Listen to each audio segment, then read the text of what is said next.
ஆ என்ன ரொம்ப நாளுக்கு அப்புறம் வரியே இங்கெல்லாம் நம்ம வீட்டுக்கெல்லாம் வழி தெரியுமா வர்றதுக்கு? ஒரே வேலை பிஸி. ஆ பசங்களை காலையில் ஸ்கூலுக்கு கூட்டின்னு போகணும், கொண்டாடி கூட்டின்னு வரணும், திரும்ப கொண்டு பிக்கப் பண்ணணும், ம் ட்ராப் பிக்கப் அப்படியே ஓடின்னு இருக்கேன். அப்போ டிரைவர் வேற பண்ணிட்டு இருக்கீங்க. நல்ல விஷயந்தான். ஆ சரி. ஆமாம், நான் வரும்பொழுது பார்த்தா ஒரு 4 வீடு தள்ளி ம் ஒரே போலீஸெல்லாம் நிற்கிறாங்க, ஒரு கூட்டமாக இருக்குது. சிலர் அழகிற சவுண்டு கேட்குது. ஏதாவது பொருள் எல்லாம் திருடின்னு போயிட்டானுங்களா? திருடின்னு ஒன்றும் போகல. ம் அந்த வீட்டில் மறக்க முடியாத ஒரு ஒரு ஆபத்து நடந்தது. என்ன நடந்தது? அவருக்கு ஒரே ஒரு பொண்ணு, ம் வேறு பசங்களே இல்லை. ம் அந்த பொண்ணு நேற்று தூக்கு போட்டு சத்துட்டாங்க. தூக்கு போட்டு செத்துட்டாளா? ஆ என்ன விஷயம்? என்ன என்ன சொல்கிறது இப்போ பசங்களை? ஒரு பையனை லவ் பண்ணி கல்யாணம் பண்ணிட்டேன். ம் அவன் என்ன சொன்னான்னா அவன் ஐடி கம்பெனியில் ஒர்க் பண்ணுறான்னு இவர்கிட்ட சொல்லியிருக்கா. நல்ல கம்பெனி தானே? நல்ல கம்பெனி தான். ஐடி தான், இன்டர்நேஷ்னல் ட்ரேடு, நல்ல காசு சம்பளம், நல்ல லட்சத்துலேயும் சம்பளம் வாங்கும். ஆமாம். ஐடி கம்பெனியில் ஒர்க் பண்ணுறான் நான் சொல்லிட்டு இவளைக்கிட்ட சொல்லியிருக்கான். ம் இவளை அதெல்லாம் கேட்டு பிரமிச்சுட்டு அப்பா அம்மாவும் அதை கேட்டு ஐயோ நல்லா இருக்கே, பையன் நல்லா இருக்கேங்க, கை நிறைய சம்பளம் இதெல்லாம் நினச்சிட்டு பையனை பற்றி சரியாக விசாரிக்காம கொஞ்சம் தெரிஞ்ச ஃபேமிலி தான் வச்சுக்கோயேன், ம் கல்யாணம் பண்ணி கொடுத்தாச்சு. லவ் பண்ண பையனுக்கு. ம் ஒரு மாதம் கூட ஆகலை கல்யாணம் ஆகி. ம் அப்புறம் தான் தெரிஞ்சது அவன் சொன்ன ஐடி கம்பெனி என்னன்னு. ம் அவன் என்ன வேலை பண்ணிட்டு இருக்கான் தெரியுமா? ஸ்மக்லிங் வேலை பண்ணிட்டு இருக்கான். ஐடி ட்ரேடு கம்பெனியில் அவன் அதுக்கு ஐடின்னு சொல்லிட்டு இருக்கான். அது ஒரு ஃபாரின் தானே, ஆமாம். அதுக்கு அவன் போட்ட பேர் அது ஐடி. ஓ சரி சரி. மயக்கு மருந்து, கோல்டு, அது இது திங்ஸ் எல்லாம் அங்கேருந்து கடத்தி கொண்டு வருது. ம் அப்படி கஸ்டம்ஸில் பிடிச்சிட்டா பையனை. ஓ சரி. பிடிச்சிட்டு இப்போ உள்ளே இருக்கான், இப்போ ஜெயிலுக்குள்ளே இருக்கான். இப்போ எப்போ வெளியில் வரும் ஒன்றும் தெரியாமல் இருக்கு. ம் இப்போ அந்த பொண்ணு அந்த அவமானத்தை சங்கடத்தையும் தாங்க முடியாமல் நேற்று வீட்டில் தூக்கு போட்டு சத்துட்டான்.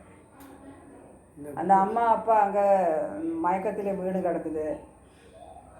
நாங்கள் என்ன பண்ணோன்னே தெரியல. போலீஸ் வந்து விசாரிச்சுட்டு இருக்காங்க, என்ன நடக்கும்னு தெரில. இந்த படிக்க போகிற பொண்ணுங்க ஃபேஸ்புக்கு, ட்விட்டரு, அது இதுன்னு சொல்லிட்டு எல்லாத்தையும் பார்த்துக்கிட்டு அதிலே லவ் பண்ண ஆரம்பிச்சிடுறாங்க. பேரண்ட்ஸும் நைட்டில் வந்து பொண்ணு படிக்கிறாளா இல்லை இப்போ ஃபோனு பார்த்துன்னுக்கிறாளா என்ன பார்த்துன்னுக்கிறான்னு அதுவும் கவனிக்கிறது கிடையாது.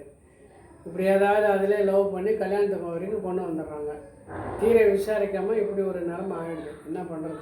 ஃபோனு எதுக்கு அப்பா அம்மா ஃபோனு வாங்கி கொடுக்கறது தப்பு இல்லை. ஃபோனு வேணும், எப்பவுமே ஒரு யூஸ்ஃபுல் திங். அது எப்பவுமே யூஸ். அதில் நெட்டெல்லாம் கனெக்ஷன் கொடுத்து வாங்கி கொடுக்கறது என்ன கேட்டால் தப்பு. அது பசங்க என்ன பண்ணுறாங்க, உபயோகப்படுத்தலை, துருபயோகப்படுத்துகிறாங்க, மிஸ்யூஸ் பண்ணிட்டு இருக்காங்க இந்த மாதிரி விஷயத்தில். ஆனால் அதில் எவ்வளோ யூஸ் இருக்குது ஃபோனில் அது புரிஞ்சுக்காம இந்த மாதிரி விஷயத்தில் யூஸ் பண்ணிட்டு இருக்காங்க. அது பாபத்தில் போய் பட்டுட்டா அந்த பொண்ணுக்கு லைஃபே போயிடுச்சு, முடிஞ்சது. என்ன பண்ணுறது, இப்படி ஆகி போயிடுச்சு. நீ லைஃபு ஃபுல்லாக அந்த அம்மா அப்பா உட்காந்து அழ வேண்டியதான். ஒரே ஒரு பொண்ணு, என்ன பண்ணுறது? பொண்ணுக்கு ஒரு இது இல்லை. அந்த பையன் இப்படி ஏமாற்றலாமா இப்படி? கஷ்டம். ஆமாம், ஏதோ ஒரு மருந்து கொடுக்குறேன்னு சொன்னீங்களா? என் ஒய்ஃப் சொன்னான். சரி, அதை வாங்கிட்டு போகலான்னு வந்தேன். அது அங்கே வச்சுருக்கு, நீயே எடுத்துக்கோ. நான் அந்த வீட்டிலேருந்து வந்ததில்லை, அதனால அங்கேருந்து எடுத்துகிட்டு போய். சரி, நான் எடுத்துக்கிறேன். சரி, நேரமாச்சு, பசங்க ஸ்கூல்லேருந்து வர டைம் வர. இவன் வேறு ஆஃபீஸ்லேருந்து வந்துடுவா. நைட்டு டிஃபன் வேறு பண்ணணும், இல்லைன்னா என்னை உண்டு இல்லைன்னு பண்ணிவிடுவா. ஓ அப்படி ஒன்று இருக்கா? ஆமாம் ஆமாம். சரி, அப்படியே நான் கிளம்புறேன். பயம் இருக்குது. கிளம்புறேன் அப்படியே. அது எப்படி பைக்கு ரிப்பேர்னு சொன்னியே, இப்போ எப்படி?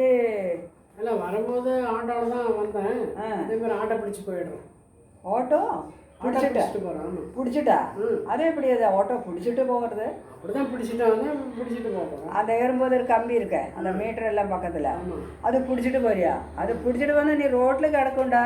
அக்கா நல்லா தமாஷ் பண்ணுறீங்களா? நீ வண்டியில் ஏறிட்டேன்னு சொல்லிட்டு டிரைவர் வண்டி எடுத்துடுவான், நீ வண்டி பிடிச்சா ரோட்டில் கிட. ஆட்டோ பிடிச்சிட்டு போகாத. ஏறி உக்காந்துட்டு போ. சரி சரி சரி. வீட்டில் போயிட்டு ஃபோன் பண்ணேன். சரிங்க, ஏறிட்டு போனியா இல்லை பிடிச்சிட்டு போனியாண்ணா? சரி அப்போ நான் வரட்டுங்களா? ஆ சரி. சரிங்க. ஆ